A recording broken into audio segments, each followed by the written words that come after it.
All right, welcome back, everyone, to another episode of Good Mom. We love you guys, and we love that you tune in and listen to us whenever we release episodes, and we hope we're making a difference. If nothing else, you guys are having a good time, and maybe you're laughing, and, that's what life's all about, right? Please So, don't judge our comedy skills. We're total amateurs, but we're having fun. So it's okay with us.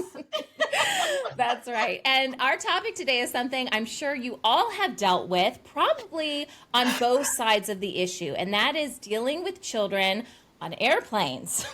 So I find it interesting, Lindsay, that people's perspective on this seems to change the older they get. It's like once they have kids and they are perhaps a little bit more understanding of the situation, it's like the older you get, sometimes you're like, I don't know, the annoying eye roll kind of comes back. You're like, oh, God, can I just get on a plane without a kid? Yes. But we want to talk about this because you're about to head up on a plane, get out of town, and inevitably there's going to be some children, right? There's going to be kids in Nashville. So this I'm Yes. expecting. I have a little story I can tell about this little topic. And then I do want to share from the mom's perspective, sort of how I dealt with it. So I had little kids. I think Kylan was 5 and her younger brother was then 2.5 or 3. So my son was in a car seat. My daughter was walking, but not, fully mobile. She needed a lot of direction. And we decided that the 3 of us were going to go visit some friends in Boise, Idaho from Seattle. Okay. So here I was, 2 kids. One that was barely walking, the other one who was walking, but, was towing the tiniest little suitcase ever. Car seat, suitcases. Oh my God, yes. And it was just us. There was nobody else. Their dad was not going. It was just us. I literally thought I was going to die from that experience. And I knew that it was good for them to see mom kind of dealing with it and for them to participate in the whole process of getting on the plane. And, but by the time we got on the plane and I'm sitting there and all the gear is now finally, who God knows, underneath the Southwest Airlines belly. Yeah. I was sitting there just like, I'm going to die. And that's when my son decides that all hell is going to break loose and he needs to cry. You've been there as a mom. Yeah. You can't do anything about it. So try to give him some food. No.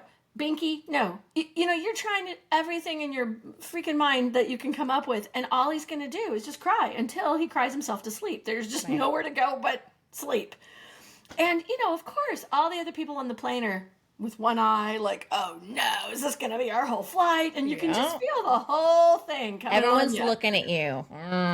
Just looking at you. And I will tell you that I think in that moment is when I learned, maybe for the first time, that it kind of doesn't matter what everybody else is thinking. True. All you can do in that moment is the best you can do. This little being is going to have his day doing whatever he's going to do, crying or otherwise. All you can do is the best you can do. And, I held him, I rocked him, I did everything I could do. I had my daughter trying to make him laugh. That didn't work.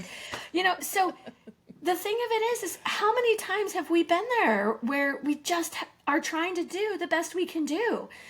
Let the judgment go. Yeah. Their day in the sun will happen another time where their child goes completely bananas and they can't do anything about it.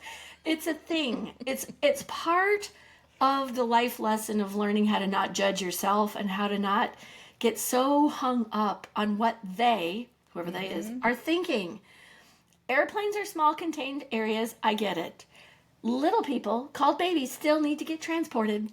So no matter what people are thinking, you're probably going to end up on a plane with the little people. Yeah. Babies, small children, they're going to go with their parents. And that's just life. So I know people who've told me, I just don't want to be on planes with kids. I said, good luck with that. That's like saying I don't want to be in life with kids. Okay. And some people don't, truly. I mean, some people are just like that. They see kids out in public in general, and they're giving you the stink eye. It's like, weren't you a kid once? I'm sorry. Rewind. Yeah. Like, come on here. Exactly. Because we've all been there. We've all been a kid. We've all been a kid who had a meltdown somewhere inappropriate. And I think it's the self-judgment that causes other people to be upset by the kids who are doing what they do. I mean, what do they think noise-canceling headphones are for anyway? Like, exactly. if I'd had those when I was a mom, I would have been wearing them every day. Yeah, my favorite, Lindsay, is when my kids are now on a plane and they hear a baby crying and they roll their eyes. I want to be like, you have no idea. You're rolling your eyes? It wasn't that long ago that you were that size. Exactly. Have a little empathy here. And let me tell you the story of how you did exactly that. Yeah. Let me tell you the story of how I was flying across country with 4 kids, including twins that were probably around a year old, and both twins decided to have a blowout on the airplane at the same time. Let me tell you that story. I don't even know. I'd start crying if that was me. Like that would just bring tears to my eyes. It's a true story. I'm like, don't you be mad at that little baby over there. So, Lindsay, this is what I like to do now. Okay. So I like to look at the world a little differently, if you guys haven't figured that out. And instead of getting myself, because I know if I'm going to get all upset about something, and we've talked about this before, I'm going to impact everybody around me. That energy is going to affect everybody around me, and it's going to make the situation worse, right? Mm-hmm. So one thing that I know about babies is that it has been not too long ago that they were hanging out with the creator of the universe, right? Their soul was up there. They were loving life, doing whatever they were doing. Yeah. And they still have that connection to source or to the creator of the universe. We do, or that we forget about. Absolutely. Yes. That's right. And so I make it a game, and I don't tell anyone I'm doing this, and now the cat's out of the bag.